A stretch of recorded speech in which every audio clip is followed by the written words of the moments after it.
DeSanto Propane is 4 generations strong as a trustworthy, family-owned business with unmatched customer service. Go online at DeSantoPropane.com for more info or call toll-free at 1-800-752-4574 today. Since 1937, the difference has been DeSanto Propane.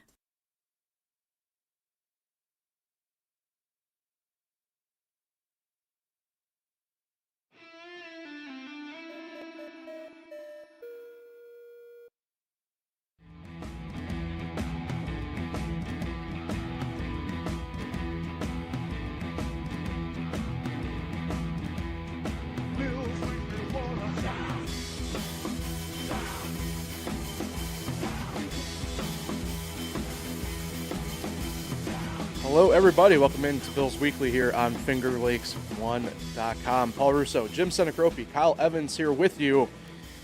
Oh, boy, for a game that had such a low total amount of points, we sure do have a lot to get to today. The Bills comeback falls short, 13-12 football score. So a lot to get to there. One more week of regular season football to be played. We'll kind of preview the final home game of sorts at Highmark Stadium. And then the playoff outlook looks pretty much, the Bills will need some help to try and get out of the 7th seed at this point. So a lot to get to there. Before we get going any further, thank a couple more of our sponsors here for the podcast, including Cicino's Pizzeria and Restaurant. You can visit Cicino's Pizzeria and Restaurant at their original Waterloo location or their only renovated location in Geneva. Dine and take out, delivery, catering, and banquets. You can order online at Cicinos.com. Live, laugh, and eat well. It's the Italian way. And GoNet Speed, the future of connection is here, and it's fiber made for how we live and work today. GoNet Speed fiber is faster and stronger than anything out there. You can check availability in your area as well as plans and pricing at GoNetSpeed.com and get ready for fast and reliable fiber internet straight to your home. All right. I don't know where to fully start with this. Normally, I would probably come out here and do a little bit of a positive spin, spin. Well, because I'll save that for the defense because, again, just the backbone of this team all year showed up again yesterday. But I just, with everything the Bills needed yesterday to, frankly, lay the egg the way that they did that whole game, just the worst taste in the mouth, hands down. I don't know. What you guys want to take over? Go ahead, Kyle. I mean, I think for the first time in a long time, I can say that I felt like Josh Allen lost them the game yesterday. I thought way too many times there was throws that he didn't make. Yes, they did hook up with a couple deep balls for the first time in a long time as well, but then he also missed Brandon Cooks on another deep ball. He missed simple little throws to the flat. He missed the 2-point conversion where Shakir actually broke open. He just didn't, step up a little more and set his feet. The fumble was really bad. I mean, I know a lot of it is being questioned, like, it was a forward pass or whatever. But either way, it was a bad moment of the game that completely changed the momentum. I mean, Eagles went on and scored 13 straight points. And then how about the sack that he took instead of a 3rd and 8? It became 3rd and 20 something, because he was trying to make something happen. I really thought Josh Allen was the reason they lost this game. If he just made simpler plays and, it seemed like the pressure really got to him yesterday. I mean, the Eagles' defensive line is really good. Right. But, yeah. Well, I agree with you, but I also think it's a combination of Josh Allen and the offensive line just being totally overwhelmed.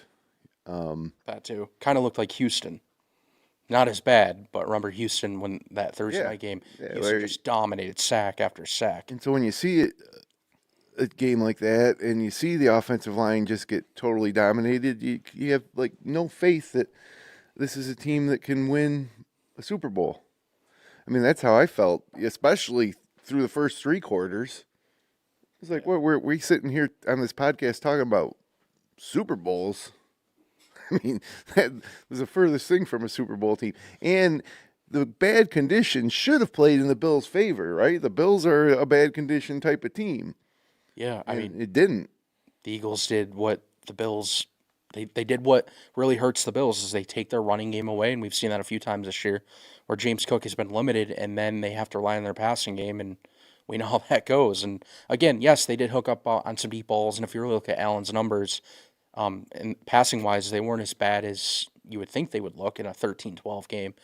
But yeah, I mean, there's a lot of film breakdown already this morning where even on the fourth down stop where Allen dove at the goal line, when he was like a foot short, Brandon Cooks is wide open in the corner of the pylon with no one in sight. And just simpler plays that he was just trying to do too much. And I mean, the guy can have a bad game, right? yeah, It was just a bad spot for it. because they're only here because of him, if you really think about it. Right. Again, we talked about this all year. If you put another quarterback in his position with that offensive line, with his receivers, I mean, are they going to win over 5 games? No, I would say no. Yeah. But the third aspect, I think, of the loss can be attributed to Brady and McDermott. I mean, especially when the Bills finally got going in the fourth quarter, they took so long on that first scoring drive that it didn't leave them any margin for error. I mean, luckily the defense did stop them 3 and out, and the Bills got the ball right back. But as you could see, they ran out of time, at the end. And then even the Bills got one play left on fourth down, and you don't want to have to give the ball back to the Eagles after you tie the game or win the game with a 2-point conversion. And he called timeout with like 8 seconds left instead of running it down. Like that, to me, I can't make any sense of that. What's the reason for that? Run it down to 2 seconds. Make sure it's the last play. Then you don't have to kick off. Like, I mean, I was just flabbergasted when I saw him call that timeout with 8 seconds left. Can you think of any reason why he would have? No, I knew he'd probably end up using the timeout, but then when I saw him go like this immediately, I'm like, what? There's still 8 seconds left. So now you give the chance for the Eagles to return one, or if the Bills don't want them to return it and they kick it, to prevent a return, now you open up a chance for a pass interference downfield on a long pass and get them into field goal range. And again, they would have only needed a field goal. I mean, it's something as simple as that. That just really makes me question if McDermott can handle coaching a game from the sideline. I mean, there's no reason for him to call a timeout with 8 seconds left when he could have called it with 3 seconds left. Like zero. Yeah, clock management was definitely bad. Play calling, even on the final drive when they did score, was bad. I mean, did you see the 2nd and 10 handoff? Yeah. I was just like, what the heck? And of course, there's no James Cook at that point. I know he was a little banged up, Yep. And so was Allen. And, some of the argument for why they didn't go for 2 or why they didn't kick the extra point was that, they were banged up, why put them through it. But you know what? If that's your attitude, then sit them down at halftime or put in your backups the whole game and just give the game away. Like you're out there trying to win the game. And Cook's on the sideline while they're running a 2-yard run up the middle. And then the very next play, the 3rd and 9, they ran a bubble screen to put them at 4th and 10. It was a negative -1-yard loss. Yeah. And then the 4th and 10 was the crazy lateral that even kept the game going. I know, which was like a miracle play. So Joe Brady, I mean, what are you doing? Back-to-back play calls. I mean, that 4th and 10 worked and it looked great, but my God, especially in those conditions, the amount of things that could have gone wrong, and the fact that the Bills need to pull out some sort of trickery, to get the 10 yards, but they should have never been in 4th and 10. I was just dumbfounded watching most of that game. And then earlier in the game, too, it was a 3rd and 1, and they tried to throw a quick screen out to Shakir, who dropped it wide open. And, at that time, it was pouring. Yep. And if you check social media, everyone's like, why wouldn't you run the ball in these conditions? And I agree. I mean, some of the play calling decisions made no sense based on the weather and, who you have. I mean, you have James Cook, you have Josh Allen, and some of the decisions didn't, let those guys control the game, let those guys go win it for you. And just punt after punt after punt all game until the final 5 minutes when they scored 12 points. They started throwing the ball downfield. They can't make an extra point again. And on top of the 2-point conversion, I know you guys disagree with the call, but how are they 1 for 6 now on 2-point conversions? Yeah, well, How let's can it be talk so about bad? that. Paul, what do you think? Should that? Kyle is happy with the call to go for 2. I think I it do was it every day of the week. I think it was a Same play horrible call. call. But you just said they were 1 for 6. Yeah, but the play call worked perfectly. You don't want Michael Badgley out there kicking. By the way, not only has he missed back-to-back extra points with the Bills, he's missed extra points in 5 of his 9 games this year. 5 of his 9 games. Then why did they sign him? Well, they brought in 3 other kickers on Tuesday. And they went with the wrong being one. one of them, and they elected to keep Badgley. Yeah.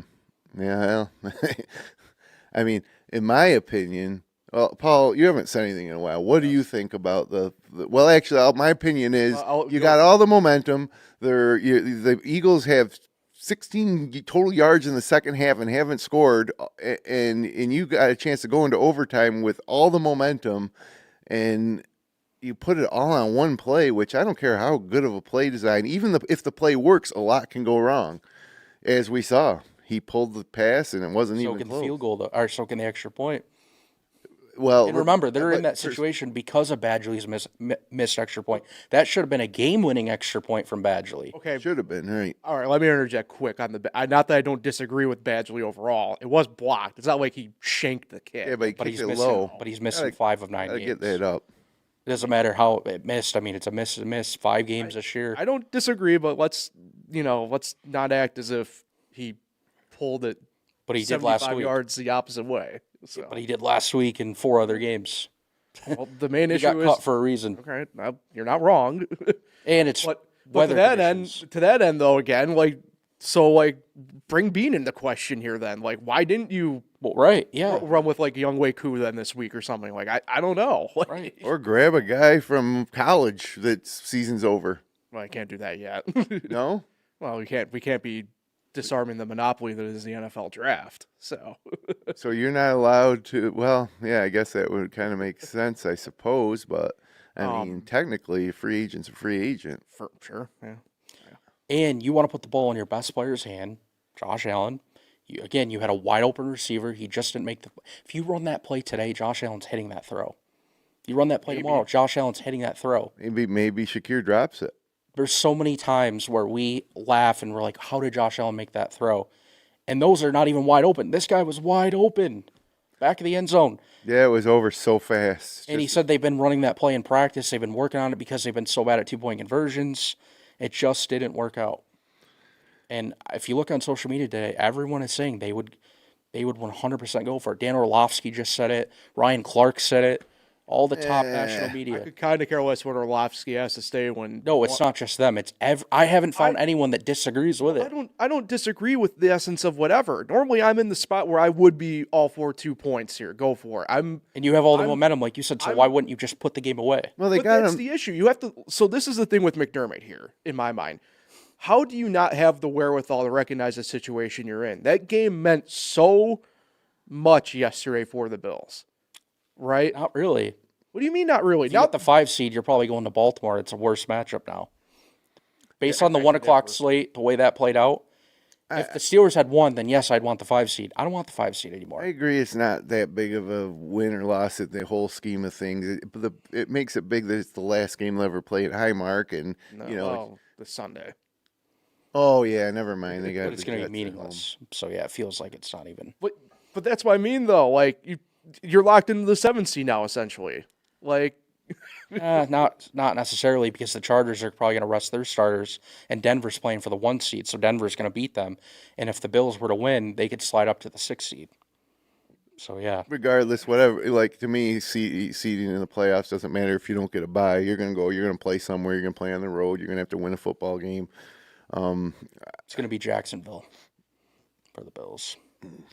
They'll get the 6. Jacksonville will get the 3. Chargers get the 7. They're going to go to New England. Back to that 2-point conversion, though. That was such a great play. You got the right-handed Allen rolling out to the left. Yeah. That's a tough throw to make. I don't know. I don't understand the conditions. If you're so worried about quote unquote the health of the guy and everything, you just ran the sneak with him anyway. I don't know. I'm not putting the ball in the air on that play if I'm going for 2.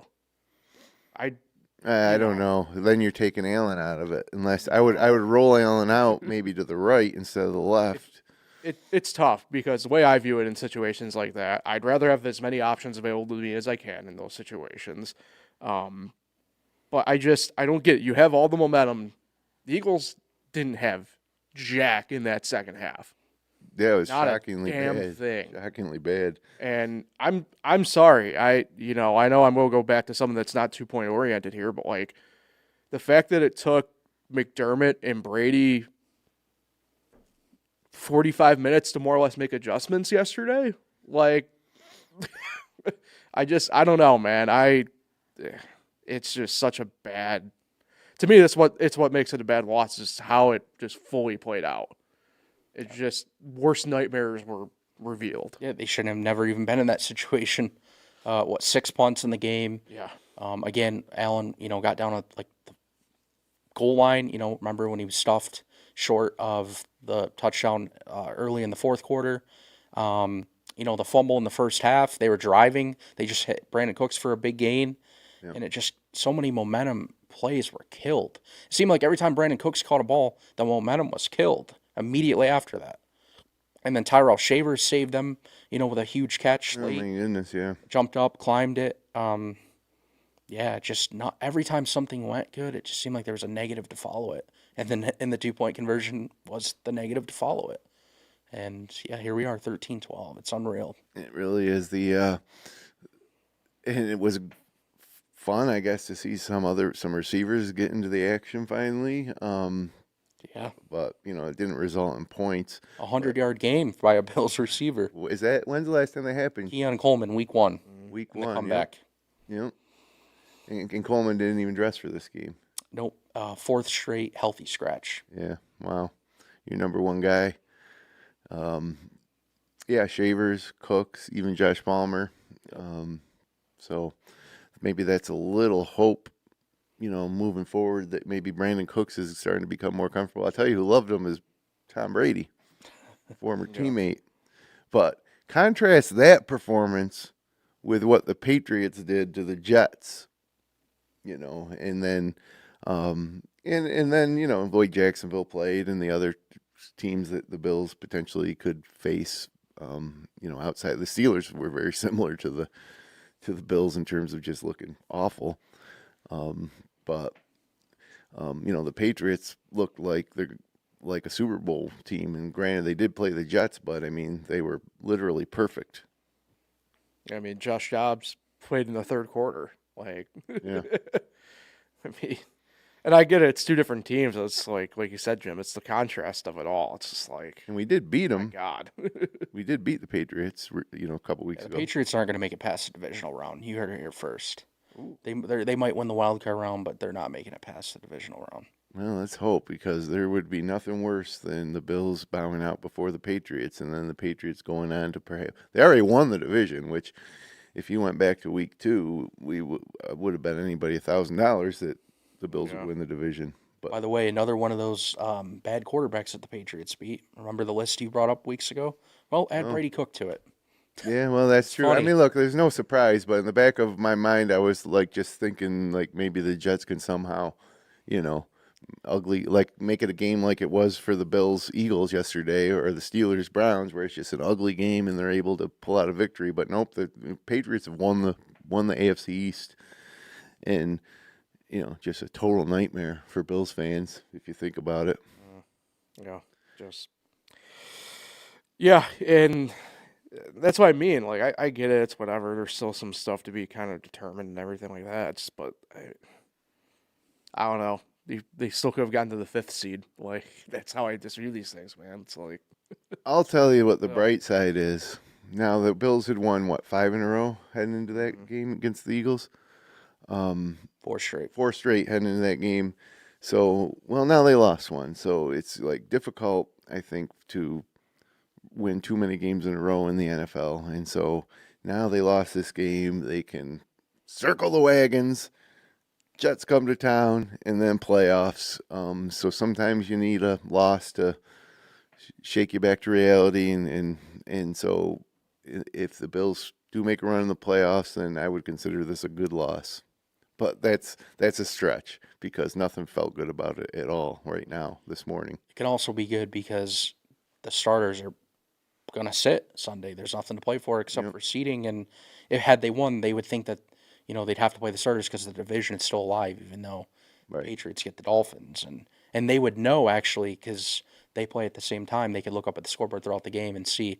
And the Dolphins aren't going to beat the And Patriots. see that the Patriots are up 30 again. Yeah. And then they could just pull them throughout, whenever in the game. But now they can actually go in and rest them. But Josh Allen will at least take one snap like he did last year Right. to extend his starting streak.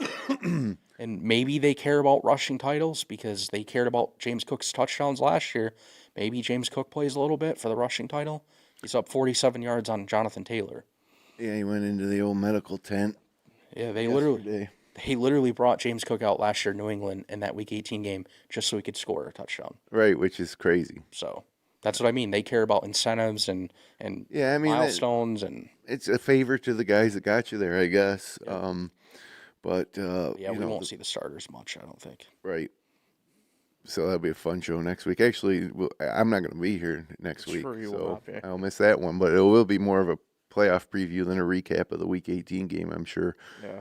But Trubisky, can he make a statement? And he's going to be a free agent at the end of the season. Is someone going to pay him if he has a good performance? yeah, Who knows? sometimes we forget, is the Bills with someone like Josh Allen who's going to play almost no matter what. But things happen in the NFL, and just look at what happened to the Colts. You need a good backup, and we'll see if Trubisky maybe is the guy moving forward. Yeah. But the worst, I don't know. Was that what game you feel worse after this year? That one, the New England loss, or the Houston loss, or the Atlanta loss? Like, they were all really pretty bad losses. I think the Miami one for me was Miami, the Miami most too. frustrating. Yeah. But this one didn't bother me as much for some reason. I think because it was only going to change seeding. We knew the division was over. Right. And like you said, a loss is not that bad at this time because you're not going to rip off 8 in a row to win the Super Bowl usually. So it felt like a loss needed to happen in between now and the playoffs. I don't know. I agree with you there. Being at home and being in poor conditions, it's a type of game you would think the Bills would win. And the thing I kept coming back to watching that game was, like, we really talk about this team winning the Super Bowl, and you look around the league at some of the other teams, including New England in their own division, and you're like, we think this team's got a chance to win the Super Bowl, because it didn't feel like it watching that game. Same for the Eagles, though, right? 190 yards of total offense. Yeah, no, I agree. 16 in the second half. And I've been thinking that, the Eagles are like a kind of a sleeper team, defending champs, and most of the pieces still in place. But they didn't look like it either. Jalen Hurts didn't complete a pass in the second half. That they did at halftime. At halftime, you're like, wow, yeah, the Eagles defending Super Bowl champs. They're just handling the Bills here. And then the second half happened, and it was just pathetic. Yeah, but and during my positive spin of the week, the defense for the Bills again, And I don't know how. Yeah, it's crazy. And that's the thing, even in the first half where, again, they gave up all the 13 points, but, That's fine. 2 field goals. I mean, the defense did, again, just a bang-up job. And they were minus a couple guys again and everything.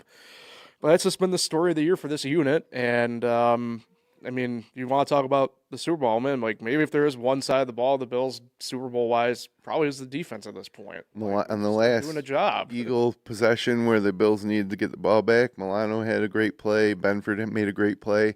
And when I was chatting with some guys during the game, as we got into the fourth quarter, I was like, the only way the Bills would win this game is if the defense makes a big play, similar to they have in previous weeks. A pick six or a turnover in their own territory. But they did come up. The defense was great. Yeah, they should never lose a game, even though they've done this a lot of times, when the defense gives up 14, 13. Yeah. And they've done that. They've 14 points, 13. I think and Atlanta, they gave up 24, but only 3 in the second half. Mm-hmm. Houston, 3 in the second half. It's hard to believe. But then again, shockingly, they have this type of record still because of how bad it's been. But those situations you just mentioned, I think you got to put it on Brady and McDermott. Yeah. I mean, this is an offensive oriented team. but they've turned into a defense first team. And Brandon Bean has to watch this all Yes, year yeah. and continue to say, why didn't I do anything? Yeah, Wasting a year of Josh Allen, maybe. I said another that, year. I said that to a group chat yesterday because they were all doing. They were piling and justifiably right on McDermott and Brady, but I'm just like, yeah, but this is also maybe just the perfect encapsulation of the year, right? Where it's just like you have Josh Allen running around with like his head cut off, and the offense is just whatever, and Allen's not a knock on any of the guys, but like your leading receiver, it was Brandon Cooks, a guy who was cast aside by the Saints a month ago. He wasn't even on the team 3 weeks ago. What are we doing? First 100-yard game in 2 years, by the way, for Cooks. Yeah, like, He looked good. Yeah. Cookie. Looked like he woke up after those drops the Yeah. last couple weeks. Yep. Well, it might take a little while for a guy like that to kind of get back into the thing of things. So that's positive. Like, he might be the receiver that the Bills need now, and he's got a few weeks to get into the system and get a little rapport going with Josh Allen. And you could tell Allen was looking for him, whereas he was looking for nobody previously. And, Schultz was out. Yeah, I'm not losing faith in this team just yet, but it's hard to keep the faith after watching that debacle yesterday. Yeah. Dalton Kincaid, you mean, was out? Kincaid, yeah, who did I say? Schultz. Dalton Schultz. Yeah, Tight end, whatever. Kincaid. yeah, that'll happen. Schultz played for the Texans. Yeah, And same then, names. and then on the defense, no Jordan Poyer. Yeah. You think, wow, the Eagles receivers will probably have a better day too in the secondary, and nope. Shocking. Even Barkley, his longest run was 16 yards. He had runs of 16 and 10 yards. Other than that, he had 40 yards. And what he finished with 78 or something. I don't have the number in front of me, but yeah, it was low. It was like 19 carries for 70. Well, fun betting fact. I had a little same game parlay working, and I hit on. I think I had 3 or 4 legs. $10 to win 60 or 70. And Barkley, I had the number at 80. It might have been combined rushing receiver. It might have been just rushing. And he hit it until that last run where the Bills made him lose 3 yards. So I lost that bet.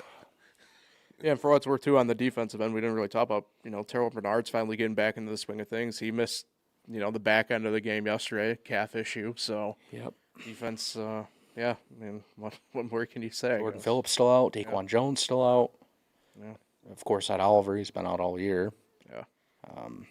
Still wildly impressive performance by the defense, given the fact that those key names are out, and it seems like every week, there's somebody key player. Like we talked last week about how great Poyer has been, and then he's out. Yeah. So, but they still hold him to 14 points. Mm-hmm. Yep. Just But is a lack of kicker going to keep the Bills from, that's going to cost you a playoff game. If you can't go into the playoffs not having faith in your kicker to make an extra point. It would be nice if Matt Prater got back this week. Yeah, and Bass is on the injury. He's out. Yeah. And if they don't think Prater's going to be back, they have to cut Badgley and bring in, I guess, Younghoe Koo. I mean, he's probably the best available at this point, right? I mean, you got to do something differently. Yeah. You can't go with a guy that you literally couldn't trust with the game on the line yesterday. Yeah, I don't know. I'm guessing even if he could be healthy this week, going into this game, I think if there's any doubt health-wise, you're not going to see. I know we were talking about like a minute ago, but like this was the for sure week where if you have any doubts health-wise on a guy, you're probably not going to see them at all. I'm guessing we won't see Prater this week no matter what anyway.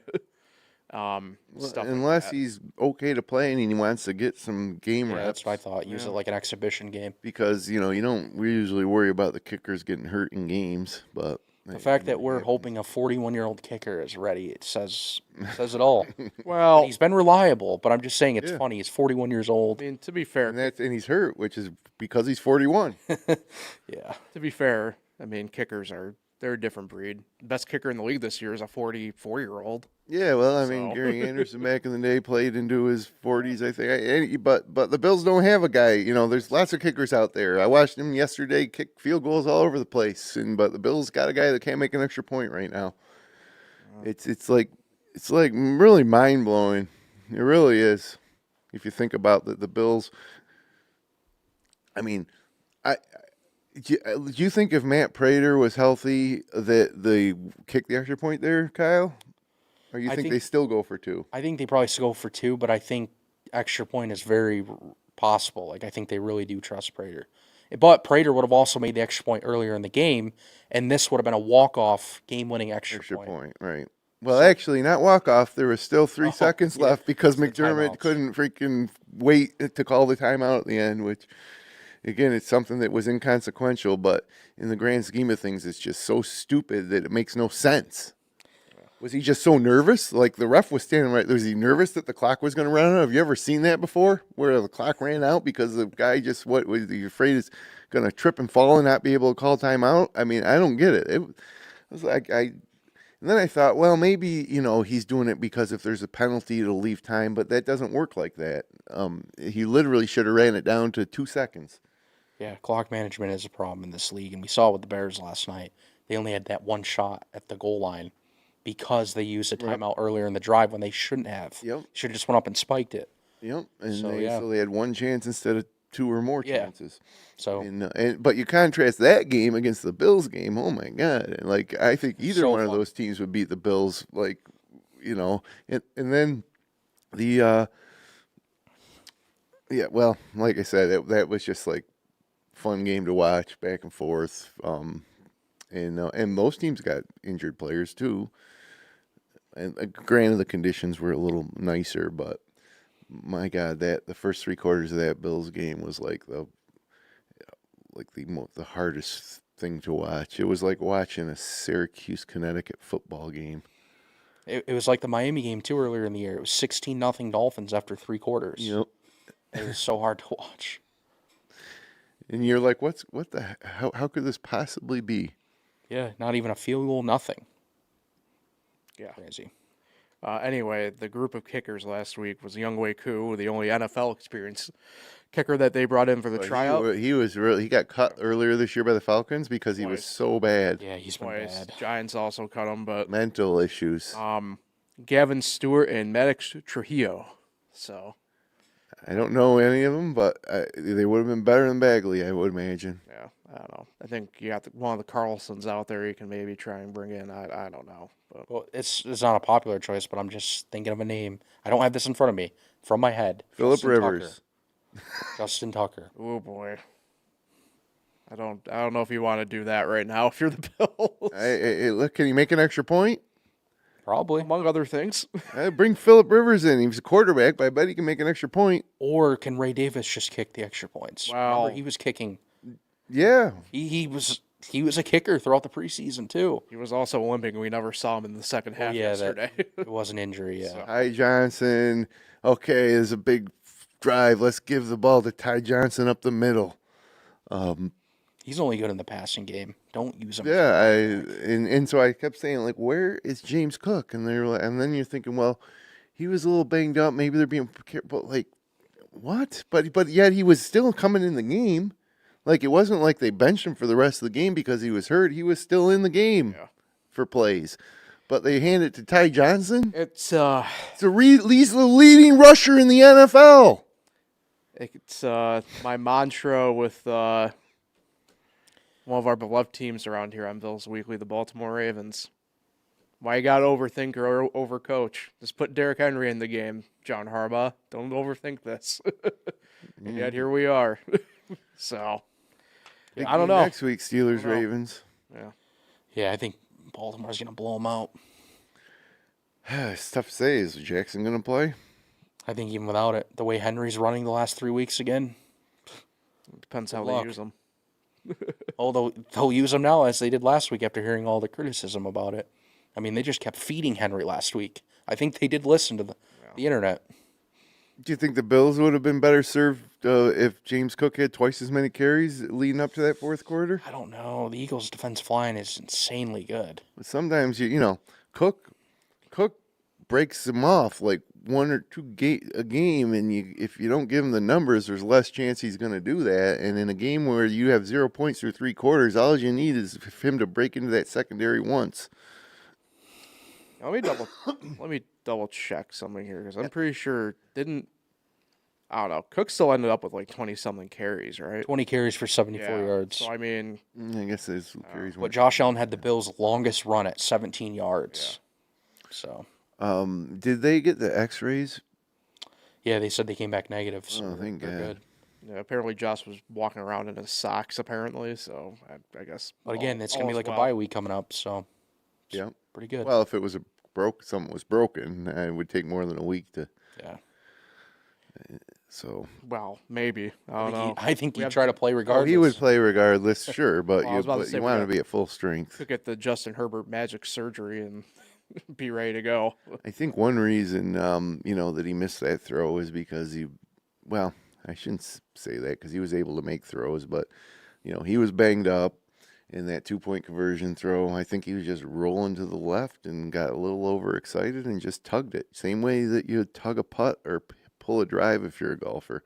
And I thought maybe he felt a little pressure on his backside. He had a couple defensive linemen coming around the edge, and he wanted to at least Rushed get a it. throw off Yep. instead of nothing. But yeah, he definitely just threw it into the ground. And Shakir, no chance. but I mean, I guess you do have an argument about Shakir potentially dropping it because he did drop one earlier in the game on a screen wide open, but it was pouring. So Well, yeah. And either way, we can't go back. The game's right, over. it's over. They lost. What if they went? They could have kicked the extra point and still lost. But I think they would have won. To be honest with you. But now that I'm thinking about it even more, if they kick the extra point, they still might need a field goal in overtime to win or tie, There's no and you're not guaranteed a going to feel touchdown. too confident about that either. So, but it's just. It's just, here we go. We're getting towards the playoffs, and the Bills. We're trying to win a Super Bowl for the first time in franchise history, and the Bills don't even have a guy that can freaking kick an extra point. I mean, come on. Let alone the worst receiving core in the league, and they can't get a kicker that can kick an extra point. And somehow, after all this, they're going to end up in the Super Bowl, right? Hey, like they got as much a chance as anybody. It's just. You really have to kind of ignore everything that you've seen in this week across the league, because if you were ranking them, all the teams that made the playoffs in the AFC, it'd be tough to put the Bills above 6. I don't think you could after this week. I think Right. 6 is where they would be. Well, I'm not even just talking seeding wise. If you're doing a power rankings that's in the what I'm AFC saying. and The you only- had to put like The only 1,000, team you're beating is Pittsburgh. Like, probably. Well, yeah. I mean, you could make some arguments maybe, but yeah. especially if you just dangle a carrot and say the Bills are looking to get a record, then Pittsburgh is definitely paying attention to making sure they only stop the record and not actually getting the win. So Steelers. I don't like that. When I see the smirk on Kyle's face over there. I just can't believe how much of a joke the Steelers are. We lose at Cleveland. So And all the opportunities they had to win that game in the fourth quarter. It shows that they I talked about the Bills having the worst receiving core in the NFL. I think the Steelers might with Metcalf out. yeah, and now they're minus who's become their top tight end, and Johnson looking like he might be out. So Isn't it funny? Washington? Yeah. yes, Darnell or Washington. Yeah, my bad.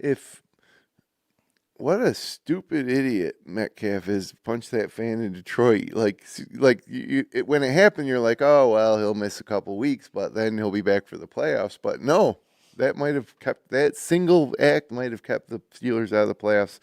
And I don't think it'll cost Tomlin his job because the Steelers aren't going to fire him. But certainly, and so I guess that's why you don't bring a guy like that into your franchise. But how about Stephon Diggs yesterday? Another freaking big game, running around there, scoring touchdowns, dancing for the camera, showing up in the post game with his white fur hand warmers. I mean, it's like he should be on the Bills. Yeah, He should have never left the Bills. yep. They're going to need him more, though, without Mac Hollins going on IR, missing 4 games. Yeah. He was actually really good for the Patriots, so it's kind of a big loss. But, yeah, I think if you're a Bills fan, you're hoping, the Patriots obviously get bounced, but then to see Stephon Diggs miserable. Because as a Bills fan, you don't like seeing this. Right? No, it's a at all. nightmare scenario. It's Seeing him almost dancing. He danced on your sideline, on his sideline. The Bills came back to win. Yep. Remember? He danced in Buffalo like he's just, Yeah, no, he's a dink. trying to get in your head, trying to make you feel. Yeah, it's working a little bit. But it's the worst case scenario for the Bills fans. You Tom Brady's entire career, you got to go through him being in your division, and you got to watch the Patriots win multiple Super Bowls, and then now finally, the past few years it's been like, well, that's over. We're the kings of the AFC East. We got the best quarterback in the NFL, but where are the Super Bowls? And now all of a sudden, the Patriots are back. Drake May might be the next Tom Brady, and Stephon Diggs, your former number one wide receiver, is now their number one wide receiver. And they're up 35-0 against the Jets at halftime, and you're losing 13-0 to the Eagles at home. Yeah. And Mike Vrabel's coaching his ass off. And okay, hold on. Not to go completely off topic here, but while we're on it, what the hell was Vrabel's deal going into halftime yesterday in that game? Did you guys see that by chance or no? No. He was like trying to fight his own player, one of his own linemen. It was crazy. Like, I don't know what the hell was happening, but I don't know. whatever it was, it was working. Yeah, so I don't know. I didn't see that either. Yeah, How about the 4 o'clock window yesterday? 2 games. Awful. Should never be that way. well, at least, One of them's Giants, Raiders. at least, I don't know. It was weird. At least on paper, we did have Eagles Bills, and that kind of saved what I. Well, I was watching I Red would- Zone, and you could see every play of both games because there's only 2. It's almost stupid to have Red Zone. I don't know. I thought the 1 p.m. window was so bad. I actually went on a wine tasting for the first part of a 1 p.m. window yesterday. Jeez. So Where'd you go? I went to Montezuma. Okay, so you didn't have to travel far. No, not really. Well, you missed Saints Titans, the game of the 1 o'clock window. Clearly. So High scoring. Yeah, the Titans blew that. they did.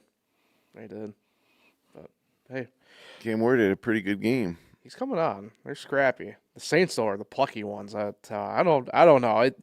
It'll be interesting to see how they play out next year. But You gotta stick with their guy, Schlejo, right? Shuck, yeah. He balls, man. He balls. So anyway, let's get to this final weekend here. Final home game at my Highmark Stadium for the Bills. Jets coming into town. 4:25 game. It's been announced for this contest. I haven't seen anything official about any dignitaries or anything like that. For Highmark. Yeah, with the final home game. I'm assuming, like I don't know, but I would assume your Jim Kelly's in that type will probably make some sort of appearance. I would imagine. I don't know. Thurman Thomas, Jim Kelly, Yeah, but Bruce Smith, yeah. So I don't. Andre Reed, Right. Yeah. I mean, I know a few of them still live in and around the area. Joe Ferguson. So. Now that's a name I've not heard in a while.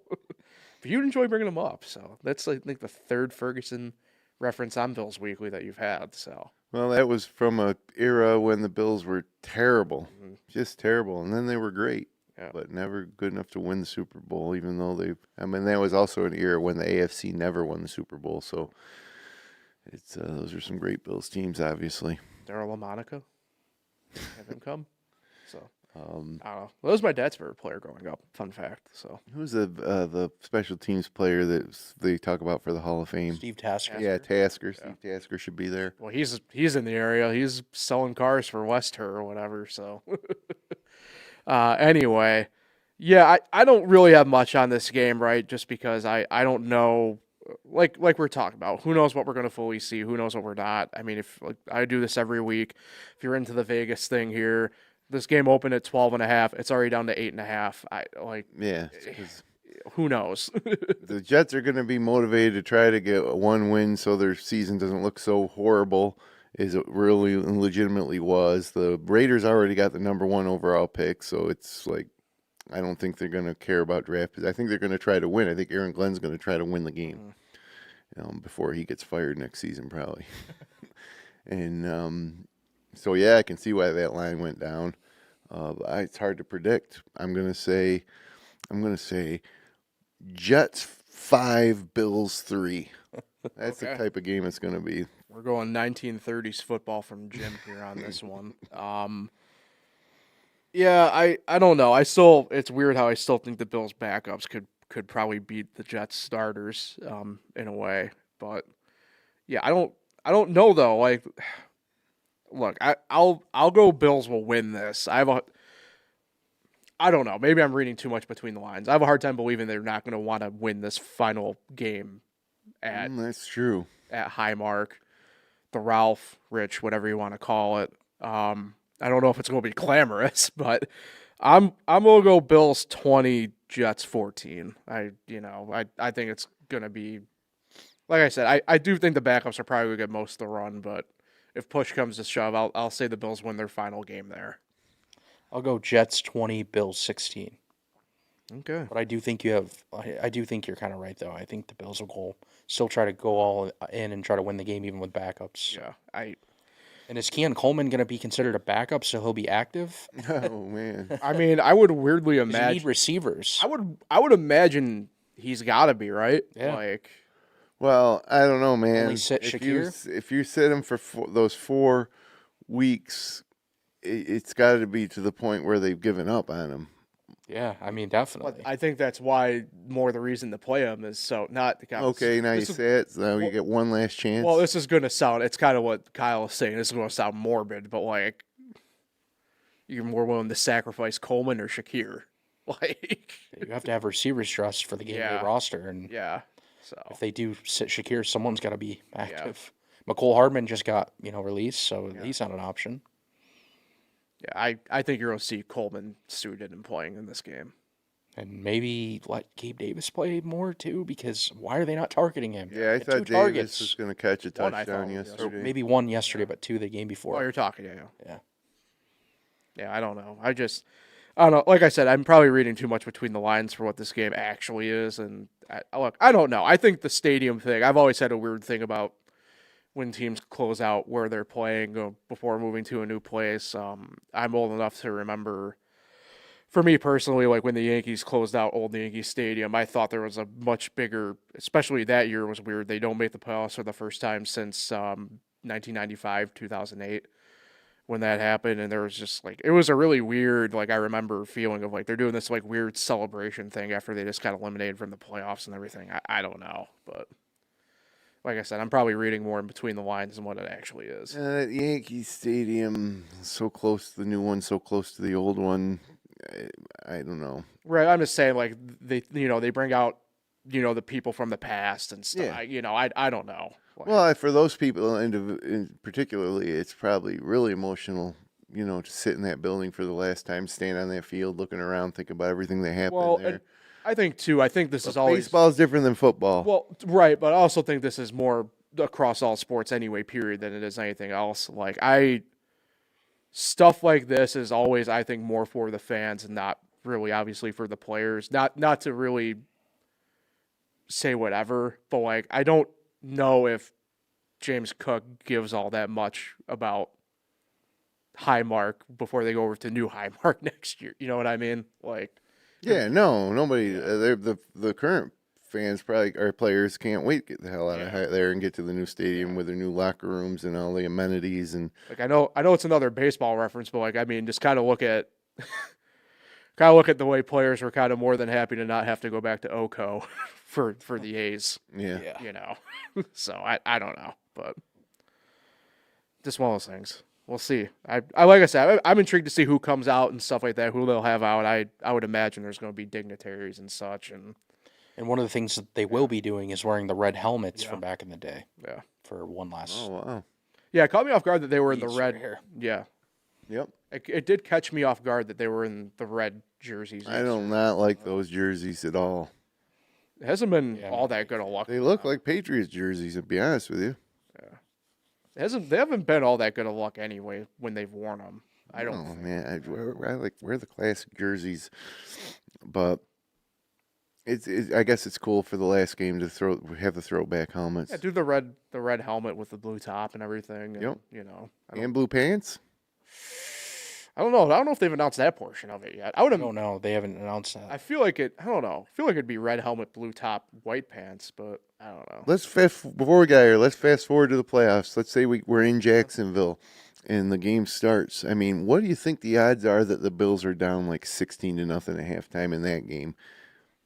Or any game, no matter where they are. I mean, that's what I was thinking about yesterday, too, is like, oh, here we go again. And you know that the Bills are going to make a run at the end, but they make it so hard on themselves. And in the playoffs, that might be a deficit too big to overcome. Yeah.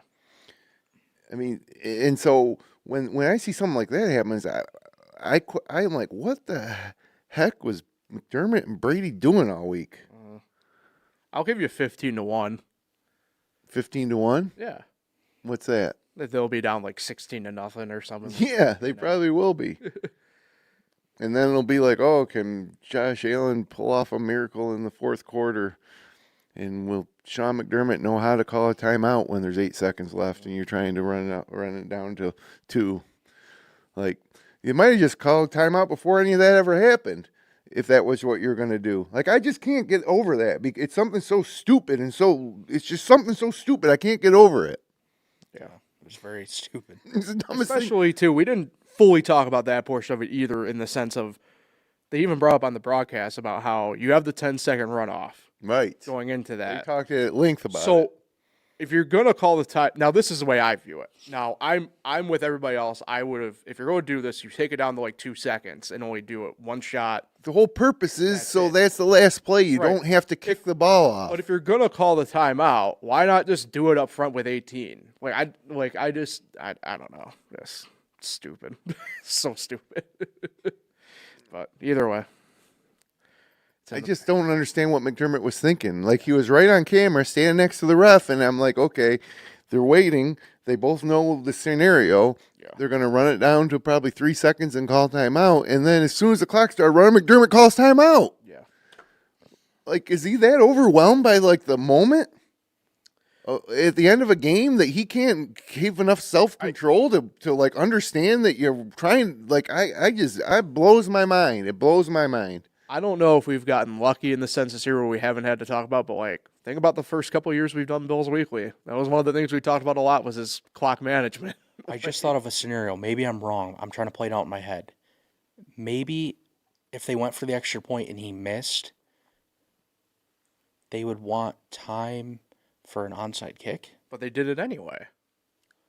Because Well, maybe in because that he left moment with he it. didn't know they were going to go for 2. And maybe he was like, well, if I do go for the extra point and we get it blocked or missed again. Well, but then what's Maybe that going to do for you? But I'm just trying to think of any reason of how that could make sense. In that case, that's probably if the that only was reason. the case, they should have called timeout with 18 seconds. Oh yeah, left. I'm with Jim there. Then that, to me, that almost makes it worse. Like, That's the only reason I could defend. Like, I don't know any other reason you could actually justify that.